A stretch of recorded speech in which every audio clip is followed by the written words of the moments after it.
In a small village of Mulunda, there lived a girl, Wanjiku, and her mother.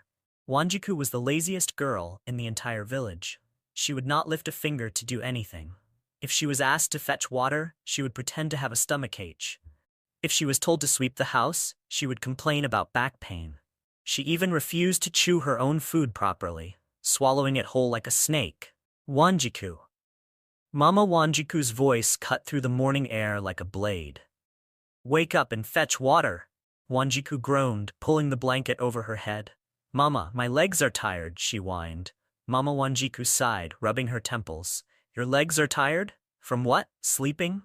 The neighbor's daughters had already gone to the river and returned, yet Wanjiku hadn't even left her bed. It was the same story every day. She refused to cook, she refused to sweep, she even refused to bathe properly. Her mother worked tirelessly, fetching firewood, going to the farm, washing clothes. And Wanjiku?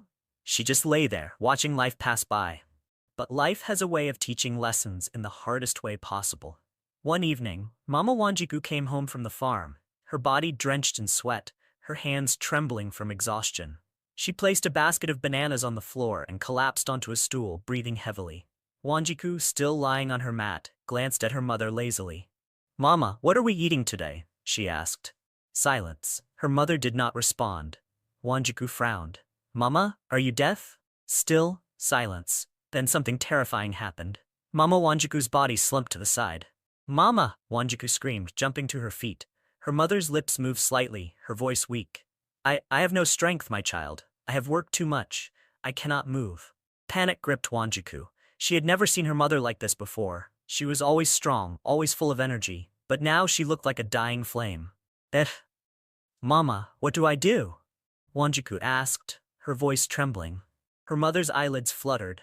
"You must take care of us now," she whispered, before slipping into unconsciousness. Wanjiku's heart pounded. For the first time in her life, she felt helpless.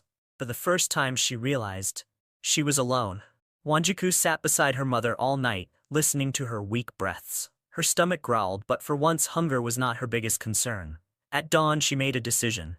She picked up the jerrycan. It felt heavier than she had ever imagined. The walk to the river seemed endless, the sun burning her skin, her feet stumbling over stones.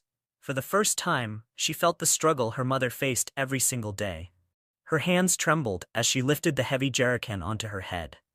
The water dripped down her back, mixing with her sweat. By the time she reached home, she collapsed onto the ground, gasping for air. But she had done it.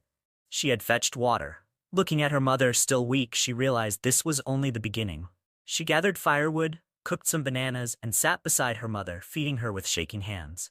Tears burned Wanjiku's eyes. "Mama, I'm sorry," she whispered. "I never knew, I never understood." Her mother, eyes half open, gave a small, tired smile. "Now you do." Days passed. Wanjiku continued to work. She was slow, she made mistakes, but she did not stop. She fetched water, she cooked, she swept the house, and slowly her mother regained her strength. One morning, as Mama Wanjiku sat up properly for the first time, she looked at her daughter with pride. "You have changed, Wanjiku." Wanjiku wiped sweat from her forehead and chuckled. Mama, hard work is not easy, but I will never be lazy again." Her mother laughed softly, shaking her head. "Good, because laziness only leads to suffering." From that day on, Wanjiku was never the same. She became a strong, hard-working woman, and when the village women whispered about her transformation, she simply smiled, remembering the lesson that changed her life forever. Laziness can blind us to the sacrifices of those who care for us. But life will always find a way to teach us, sometimes through the hardest lessons.